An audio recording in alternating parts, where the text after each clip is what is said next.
my name is Charlotte Precious and I'm going to be talking to you today about the John Ryan Library. The John Ryan Library was built by Greta and her husband was John Ryland, who she named the library after. John Ryland himself was in the cotton industry and he was Manchester's first ever multi-millionaire. The library itself was named one of the best in Europe at the time, and it was in the Victorian era that she built it. Some of the influences of the John Ryland Library. I feel that some of the influences are education, because education at the time was a compulsory requirement for all children, and also I think that because her husband liked to collect collections of books, I think this was also an influence. Somewhere safe to keep his original collection, but also to grow his collection as well. I also feel that another influence was the social context at the time, because society at the time was very poor in Manchester, and Greta actually decided to build the library in the poorest part of Manchester itself. So I feel that this was a very big influence for Greta. So Basil Chapney was the main man who Greta had hired to design and build the library itself. Greta was mainly influenced by one of his first works of the Mansfield College. She really liked the way he designed that, so she reached out and asked him to help out. When I visited the library,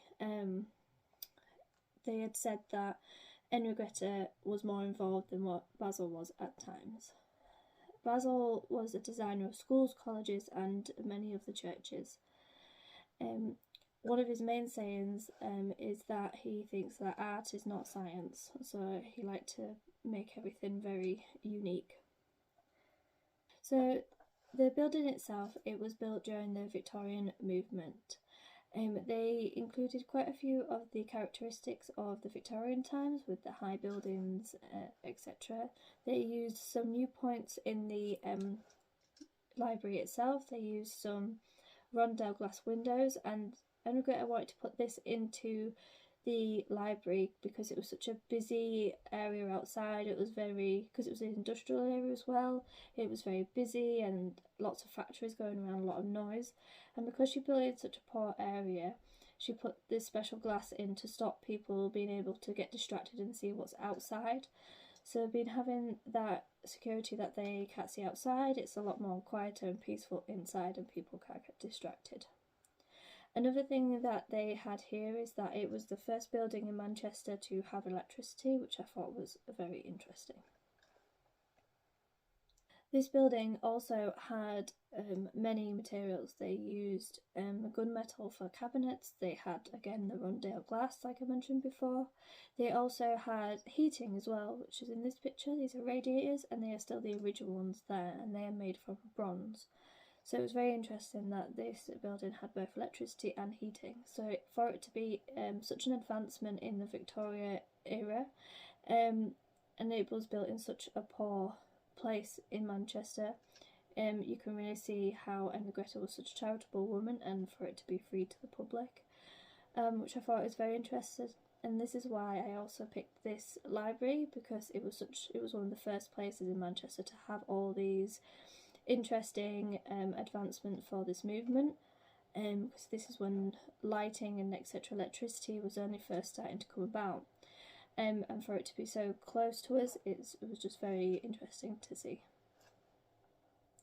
So I have picked the National History Museum as another example and a comparison to Basil Chapman's work. There's lots of very similar aspects. The big rooms and the brickwork and just the general layout is very similar to how Basil's work was as well. So I thought that the building was very unique. This is the iconic staircase of the library, and also this picture here, this is some of the cubby holes that are in the library. This is so people could study and work quietly and privately whilst other things was going on in the library. So this picture here is the main hall in the library. It does look very cathedral-like, but when you're there, it does feel a lot warmer, and it's not as religious as you think while you're there. All these statues here, these are all actually men of different like genres. So you've got science, you've got philosophy, literature, and religion. And I think that's very interesting because I know Greta wanted the library to be for everybody and not for a specific thing. So I feel like this helps people realise, especially back then, that there was no specific person that could and could not be in there, which I think was a great thing, especially because of the place that it was and the location. I thought that was very interesting that it wasn't just targeted for one person, i.e. people doing research and stuff like that. People could just come and enjoy. They do actually have some original children books from when they first opened at the library. So this shows that Greta was encouraging children to come and read, as well as adults of the area. So these are two pictures here. These are the bookcases. These have some very high security on them, which I thought was a great advancement for the Victorian era. That's another reason why I have picked this library, because it shows how much of a jump and how much of a change it's gone in the Victoria movement.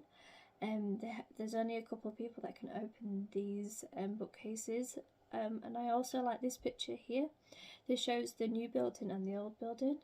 I really like how you can really see the difference in materials and time.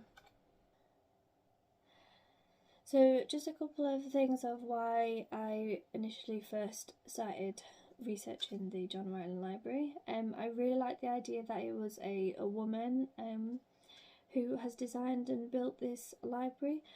Because it was such a male-dominated industry at the time, it's really inspiring that a woman has come along and done this for herself. Because she was a very charitable woman, it was also for everybody in that place.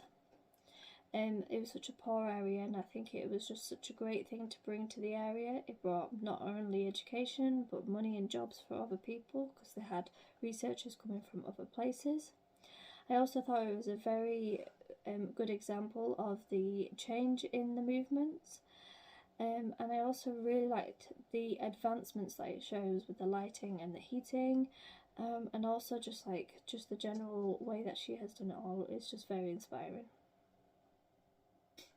Thank you for watching my presentation today. I hope you enjoyed it. There's more information on the slides, which I will attach a link in the bottom. Thank you.